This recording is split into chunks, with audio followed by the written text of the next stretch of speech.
Alright, welcome Chipperino and fellow G-Leaguers. This is how I do my AOE prop heli farming for Stratholme. I'm going to start here at Light's Hope to show you a couple of things on why, that make this so good. This is the hub, obviously, of how we get here. I just take an Undercity portal from Shatrath and then fly over to Light's Hope. We have a mailbox right here, so if you get any big items, DOE purples, nice blues, you can mail them here. This guy is where I vendor to. He also doubles as a, like he's an anvil, so he'll also repair your shit. You can also vendor to him. Some prop paladins that want to do this for a really long time, they'll set their hearth here. I think it's this girl, yeah, this girl, Jessica Chambers. You can say you're in here if you're so inclined. You definitely don't need to. The runs are so fast once you get it down that you're going to be locked out anyways. So those are your major facilities. As for talents, the general spec is going to look like something like this. It'll be Benediction, Deflection, Improved Judgment, Pursuit of Justice, Crusade, and Sanctity Aura. This isn't required. And then Protection, you want kind of the standard. There's a bunch of flexibility, but I would definitely take Redoubt, Toughness, Anticipation, Guardian's Favor, Precision, Improved Righteous Fury. I would max out Shield spec. You only need like 1 point in Reckoning because you're getting hit by so many mobs that it gets the job done. Definitely take Sanctuary. I like Sacred Duty, Holy Shield, Improve Holy Shield, and then I like the rest of these are flex right here. All three of these are good. This spec that I use is a combination for both AOE farming and dungeon tanking, so that's why I have some weird flex stuff. But if you just want to full send AOE farming, you can go one thing. If you want to go full dungeon tank, that's another. If you want to go hybrid, then you can have a bunch of options for what you want to do in the middle. So you have a bunch of shit to do. But that's for talents. To help you better understand gear, spell power is king. The less amount of time those mobs are alive, the better. So I have 350 spell power. I don't really know what that means in the grand scheme of things, but it gets the job done. For defenses, the big one I have to talk about is block rating. Block rating is your chance to block. That matters a lot when it comes to healing up with Figurine of the Colossus. I noticed early on that I wasn't healing as much as I remembered with Figurine, and that's because my block rating, my chance to block was really low. So by far the two biggest are, besides Figurine itself, which gives you 4% chance, an extra 4 fucking percent chance to block. The two other biggest items you can get is the Protection Librum. This is art required. This is like another 4% block or something. Yeah, because look, 32 block rating is 4% block, and this is 42 block rating. So maybe this is like 5% block or 5.5% block rating whenever you have Holy Shield active. So that's a fuck ton. That's going to help us guarantee heals during the heal phase. And then this helmet as well. This helmet gives you another 3% block rating. This is a badge helmet. So both these are badge items, guaranteed. Just a quick rundown of gear. Badge helm. Tank necklace. You can also use a spell power necklace if you got one. I have tank dungeon tier. Tank dungeon tier is really good because it's perfectly itemized for tank. It gives you stam and int, which is gonna be pretty. People sleep on spell damage and then defense. That's nice. This carries in trash cloak, drops all the time. 43 holy power is crazy. Tank chest, tank wrists. Tier, just like tier 4, just like dungeon tier is perfectly itemized for you. It's nice. And then the rest of these are kind of just generic tank stuff. My rings are spell power, so spell power PvP rings is guaranteed. Wrath of Cenarius, I told you about this, but you can just use any other tank ring. The one that most people use is Ashen's Gift. It's not as good for AoE farming because it has spell hit, and spell hit is mainly a single target threat stat, but still spell power on it. Icon I would definitely get. This is going to help your DPS a lot. You have to use Figurine and then spell power weapons, so pretty standard all things considered. As for your bags, I would recommend getting them as empty as possible. I really have the bare minimum to get here. Mount, Symbols of Kings if you want to make your blessings, 30 minutes, Hearthstone obviously. Holy Water because I have a fuck ton, you're going to get a fuck ton from this. Bandages, food and water. I like to use a spell power battle elixir and a spell power wizard oil. I would definitely have these honestly required at your gear level. It'll help you a lot. If you don't have it, you'll notice it a lot. I don't need to use these anymore, but I brought them just for the sake of, of showing you. I would definitely have like a stack of mana pots, stack of healing pots, and that's all I really need. Increasing your bags helps a lot. Tabbing in. So increasing your bags is actually a good investment. You'll notice that I have I have 16, 18, 20, and 22. That's kind of just coincidental, but these 22 slot bags are 1,200 gold each. They're sold in Shatrath. They're guaranteed. They're also BOE. These are a really good investment if you find yourself with a bunch of money. The more inventories of loot and the more loot you can hold, the more loot that, the more you'll make per trip. Megatherodon bag, supply bag. This costs like not even 10 gold from Argent Dawn, and then you can get 16 slot bags from TBC. Last thing before we do the pull is that I want to go over some of my abilities, some things that most paladins may not use. Turn Evil is a really cool paladin ability that is super unique. It allows you to cause demons or undead to fear. You can fear them, which no other class can do. Warlocks can banish, but no class can fear demons or undead. So it's really cool, even outside of this AOE farming. It's really good in PvP, especially against Warlocks. So we use this as another ranged pull. You'll notice this is a 20-yard range, and as a cast time. So we use this to ranged pull, but it's a really cool ability. My big DPS cooldown, per se, Avenging Wrath or Wings, I have macroed. I have different macros for them. This one uses Avenging Wrath and my first trinket slot. We can go over this more specifically later on if you want, but if you want to see what that looks like, it's just use 13, which is the first slot, 14 is the second trinket slot if you're curious, and use Avenging Wrath. Make sure you have 2 ranks of Consecrate bound in case you're low on mana. Max rank is rank 6, rank 1.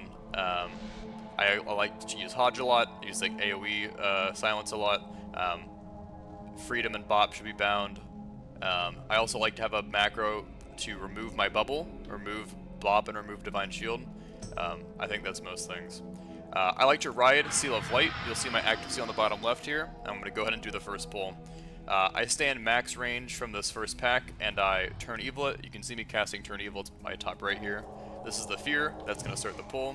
I'm going to Exorcise the farthest one. Exorcism is a really nice ability because it does a lot of damage and has a really long range, it's 30 yards, but it has a long cooldown.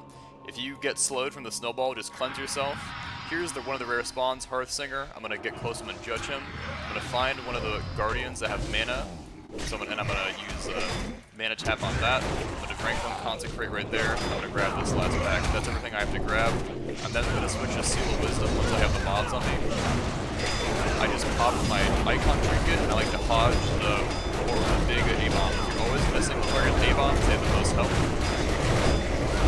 I'm using Consecrate on cooldown. Once I get to like 3k health, I'm going to pop my Plate Green, and then I'm going to pop my Holy Shield. It's going to guarantee a bunch of hits back, and then Arcane Torrent. The reason I'm doing Arcane Torrent is because it's going to cause any casters to get silenced and melee me instead. The more mobs that melee me, the more I heal up. Again, I'm just single targeting before, I'm riding Wisdom the whole time. If you get low, you can always switch to riding. When I say ride, I just mean have Seal of Light and Judging Light. These mobs are going to explode and they die, and they do a fuck ton of damage. You're looking at chat, so wait to see the chat message that I'm going to bot myself or bubble myself. There it is, I'm going to bot myself. It says the body rises again, and then I'm going to cast Holy Wrath, heal myself, and need to make sure that Consecrate's sticking the entire time. Clean pull. It's a little bit fast, so I can do it again in front of you, or I can do it live. I guess there's a lot more things to talk about than I considered. One really crucial part of this that actually will increase your kill speeds a lot, your clear speeds a lot, is if you have a loot bound. So I have looting or interact on target bound to mouse wheel up and mouse wheel down, or shift mouse wheel up and mouse wheel down. Allows me to loot very rapidly, and that you can actually do that through default settings. I'll show you. Let's see, key bindings. Maybe it's targeting. Yeah, so targeting section of key bindings. Interact with mouse over. Interact with target. I have mouse wheel up and mouse wheel down.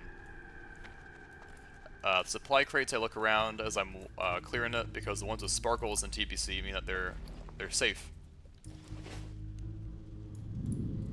You'll notice in that first pull I did not use Avenging Wrath. I'm using that for this next pull. There's 3 total pulls. That was the first one. The second pull is the largest one, so I like to use Wings for that one. You can also find chests along the way. If they're unlocked, you can get them once the mobs are clear. If you loot a chest with mobs near it, it'll aggro it.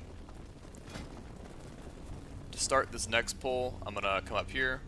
I like to get my mana and food up. So the pull that I'm going to do is a little bit larger than what some guides may show you. This is going to be 1 pack extra than what some guides may show you.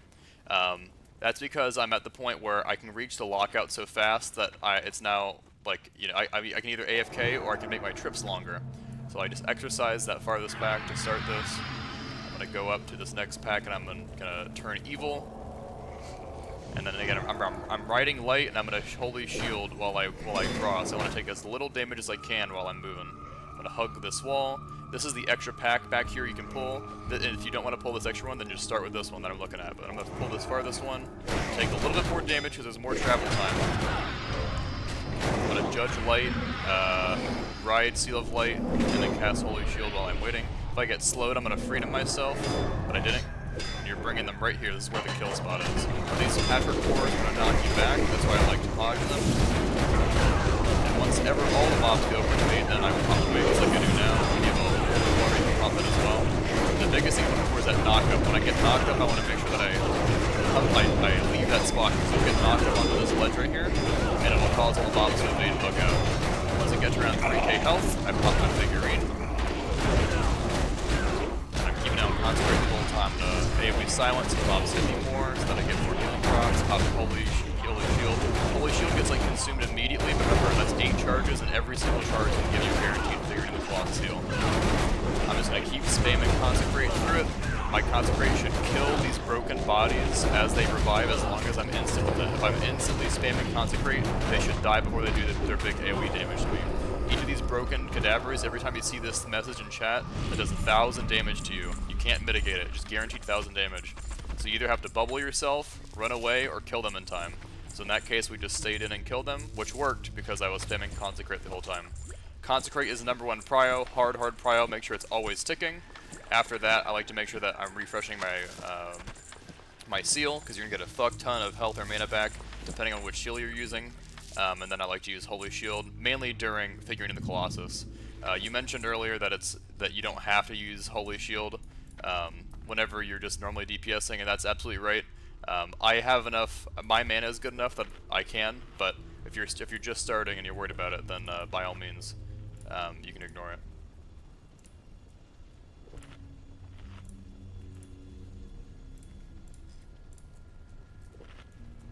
Alright, sometimes you'll pull this one accidentally. I didn't there, which is nice. If you do, it's not the big deal. Just keep doing this route that I'm taking. This is the last pull. This is the smallest pull. I'm going to mana tap the Guardians. The Guardians, anytime you see Skeletal Guardian means they have mana, and they're able to be mana tapped. Nothing else can be, so keep an eye out. Here's what those sparkly crates look like. Sometimes the other spawn point for the rare spawn is right here on these steps. That rare spawn, that Heartsinger Fortune, is technically a guaranteed rare spawn, so it's kind of a misnomer.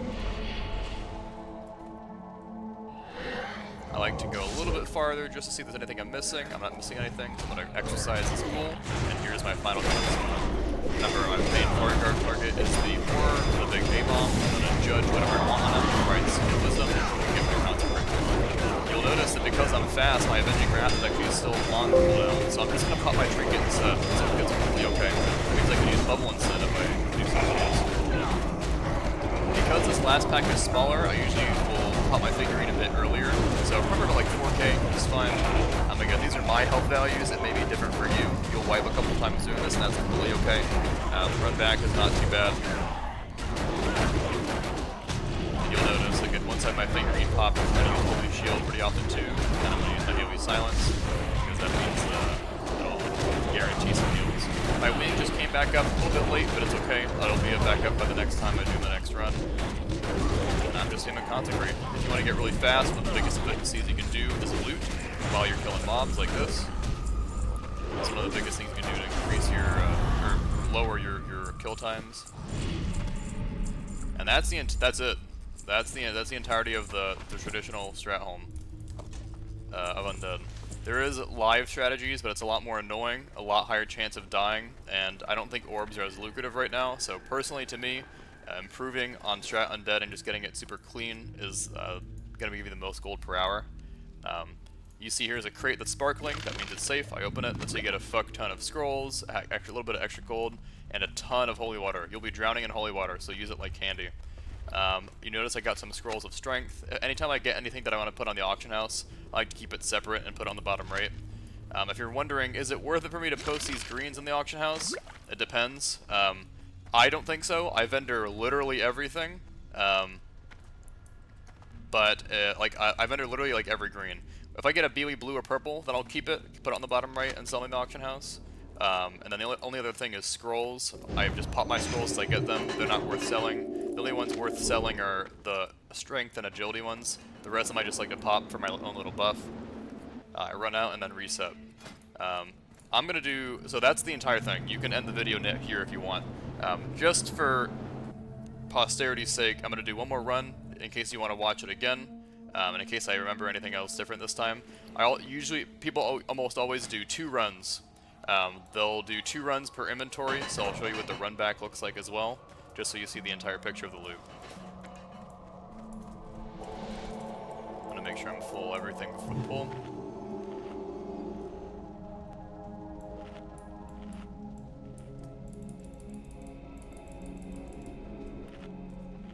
Alright, same thing.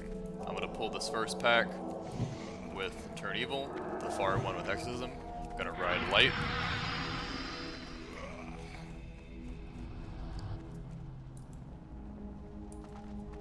Looks like the rare spawn isn't here this time, so I skipped that one. I'm looking for a Guardian. There's a Guardian because I can mana tap him. Put a rank 1 consecrate these rules right here. What do we got over here? The rare is in a different spawn. Okay, so what I'm going to do this time is I'm going to get close, judge this pool, exercise the rare, pick up the horror, and that's it. You'll notice the pools will vary slightly. I popped my icon immediately, by the way. You'll notice the spawns of the rares will vary slightly, so sometimes you have to adjust your route. If so, not a big deal. Just stay with Consecrate once I get low to 3k health. Pop my figurine. Pop it out. And then I'm going to pop my Holy Shield, AOE, and if you're weak, you can also pop Seal of Light during this as well, during your heal phase. So like right now my mana is pretty high, so it's just Seal of Light. There we go, and my health is caught up, I'm going to go back to Wisdom now. So it's not just one thing, you can do it dynamically. You'll notice this rare spawn is a ranger, or is a hunter, so he's going to range me. That's totally okay. When I bop, he's going to run towards me. So I'm just going to wait till I bop normally. You can use bop or bubble, whichever you like. Alright, I'm going to pop now because the Risen thing is up in chat. I'm going to Holy Wrath, make sure that my Consecrate's always ticking. Now I'm just going to start single targeting the Heartsinger. The only other thing I'd like to mention is sometimes there's a true rare. I like to mana pot because you get these a fuck ton, and I don't want to sit there waiting while moon. You don't have to though. Sometimes there is a true rare that spawns right here called Skull, S-K-U-L, and he is a mage, and he will sit there and cast Frost Bolts. You'll recall that Bop, or Blessing for Protection, only protects you from physical attacks. So if you bop when Skull is hitting you, he'll actually just stand still, and he won't come running towards you because he can still cast spells on you. So if Skull is on you, that major undead rare spawn that spawns right here where I just am at, I would use normal bubble instead, the big bubble, because that protects you from everything, not just physical attacks.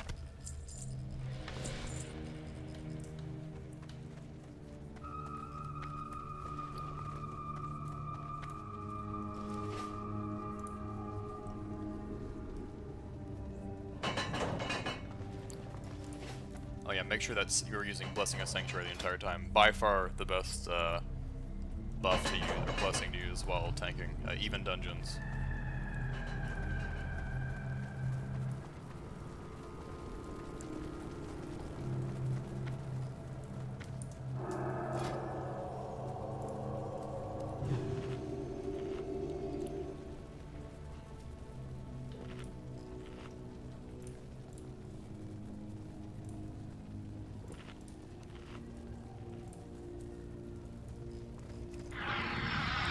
X-Pull, gonna start with an Exorcism because it's really far away.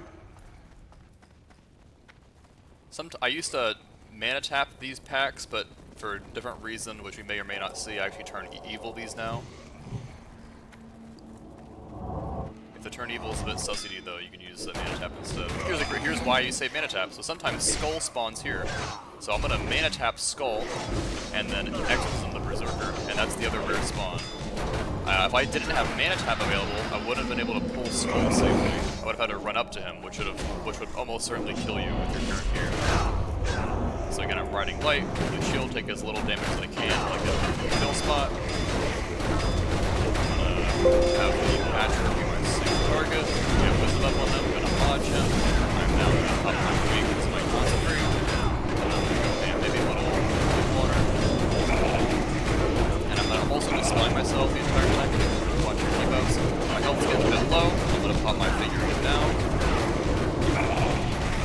Concentrate down the whole time, watch my health when I can pop Holy Shield, it immediately jumps up in an AOE silence, so all those casts are forced to hit me, which gives me more figuring velocity procs, keeping up my seal, and I'm just kind of keeping everything up. If you want to be extra cheeky or start, oh, I got stunned, so there's another rare spawn in here called the Courier. That might fuck you up. I'm getting low, and I don't have figurine, so I'm going to start using Seal of Light. If I notice myself getting low or taking an explosion, I'm going to have my healing pot ready.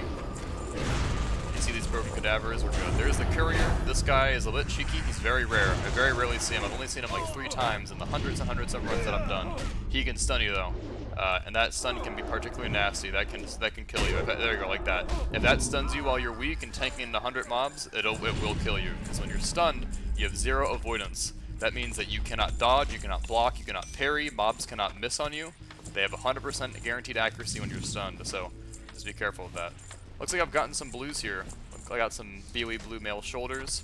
Any of these blue class books, don't worry about. They don't sell, just vendor them as well. And I'll go over vendoring at the very end as well if you're still around. These are pretty far away, so we can skip them. Sometimes these mobs get pretty close to the wall, so it's a bit sussy. You can just sit there and eat and drink, not worth risking it. But that was a good example of far with the most chaotic pull. We had 2 rare spawns. We had Skull and the Courier. The Courier stuns, and Skull can be far away, which is why I save mana tap. So good examples of everything.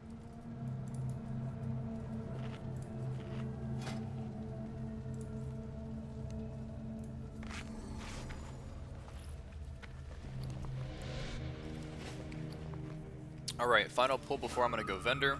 Start with light, gonna mana tap this farther one because I'm not gonna need it later. Actually, this is kind of a really big lead of my mobs. The other spawn of the rare is right here, or on these steps. We already saw him, but just showing you. It's really easy when Hearthsinger Fortune spawns on this side because he doesn't range you the entire time.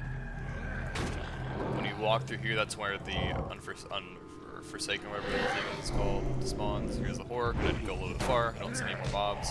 Bring this corner, Consecrate, get my Seal of Wisdom, and Seal of Wisdom up, gonna hog it and knock me back for a second. And then I'll pop my Avenging Ground will be up soon, so I'll pop everything's up. Remember, this is a smaller pack, so I'm gonna use Wings a little bit earlier. Fun fact, when you pop Wings, it does not trigger the golden cooldown. I'm just chilling. I'm pretty full mana, so I'm actually going to switch to Seal of Light. Get around 4k, I'm going to pop my figurine. I'm going to use the Holy Shield, keep concentrating the entire time.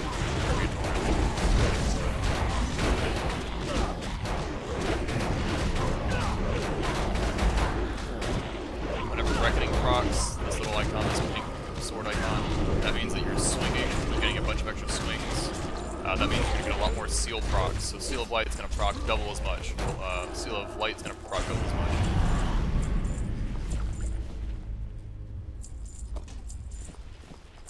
Sometimes the mob's loot is inside of the spawn, inside of the Patchwork Horrors model. So still, you'll notice I've been flailing my mouse around the entire time whenever I loot, because sometimes the mobs you can't see underneath his corpse. That's a successful second run. On my way out, I'm going to check for chests and crates. Here's some sparkly ones. My bags are kind of in an awkward spot where it doesn't perfectly fit. This is kind of what the amount of items you can expect from 2 runs. This is, let's see, each row is 10, so probably about 70 items you can expect. So you should be able to comfortably hold that with whatever bags you have. You'll notice I'm kind of in the middle of upgrading my bags right now, so once I get full Gigantiques, these really expensive ones, once I get 4 of them, I could probably fit 3 runs of loot in my bags. Right now I'm kind of at like 2.5, so I still vendor at 2, at 2 runs just to play it safe, just so I don't waste any loot. And again, you once you get this down, the runs are so fast that you actually reach the dungeon lockout and are gonna have to wait anyways. And I can show you on Nova Instance Tracker just how long that took. Remember to switch to Crusader Aura whenever you're on a mount. Now let's go in Vendor, see how much we made. /NIT, I can see that my first run was 10 minutes, and my second 10 minutes 30 seconds, my next one was 9 minutes 20 seconds. If you want some even more data, I can go look 8 minutes 4 seconds, 8 minute 37. Looks like my average was like, when I'm concentrating, was like 8 minutes 20 seconds, 8 minutes 30 seconds. So 8 to 8 minutes 30 is what I'm getting right now with my gear. When I did this last TBC, I obviously did the entire expansion for gold, and if you're curious, towards Sunwell, my runs got to like 6.5 minutes. That's how fast it gets. So spell power really does speed it up. We didn't really get a ton of good loot, which is okay, because the beauty about this farm is you don't have to be lucky. That's honestly why the farm is popular. You can make more gold an hour doing other things. You can make more gold an hour doing moats and primal farming, especially if you're uncontested and you get a bit lucky. The beauty of this farm is that it's guaranteed. It is absolutely guaranteed gold, because you just vendor everything. Of course, you can sell these items on the auction house if you want. You could sell Runecloth in the auction house and make like 20 silver more per stack. And that adds up, because look, I already have 300 in my bags, so 15 stacks times 20 silver is an extra like 3 gold right there, you know? So you can milk this however much you want to, but it's a lot of fucking effort, and you see to the sheer quantity of items that we get, most people don't think it's worth it to put stuff on the auction house. They just vendor it. The stuff that I keep are scrolls, BOE blues and BOE purples, maybe some rare patterns that I can recognize. I actually forgot to consume as well, so those runs were actually without Wizard Oil or Adept's Elixir. You can also use Greater Arcane Elixir, whichever one's cheaper. I'm going to go to my vendor. Eleantrix is going to auto-vendor a bunch of the white shit for me, and I'll be able to see a grand total how much we made. After that, I go in and I vendor everything. So, even the healing pots. This is a bag, the bags will sell. Everything else I don't care about. You can't vendor holy water, you can just delete it if you don't want it. These class books don't sell. Even the potions, scrolls I don't need. Okay, so in those 2 runs with an explanation, I got 100 gold, which is about exactly on the dot of what you can expect. If you do the run that I do, you can expect 50 gold per run very consistently. 50 gold every single time. Sometimes, if you get a really nice BOE blue or BOE purples, which I've gotten several, if you do this long enough, you will get multiple BOE purples. That will obviously increase your gold even more. But if you don't get lucky, 50 gold per run, which is with 5 lockouts an hour, which is the max, that's guaranteed 250 gold per hour if you're unlucky. So really good. You can that's the entire loop. You can run back and do this rinse and repeat if you want. If you have any questions, let me know. And number 1 rule, GG's only.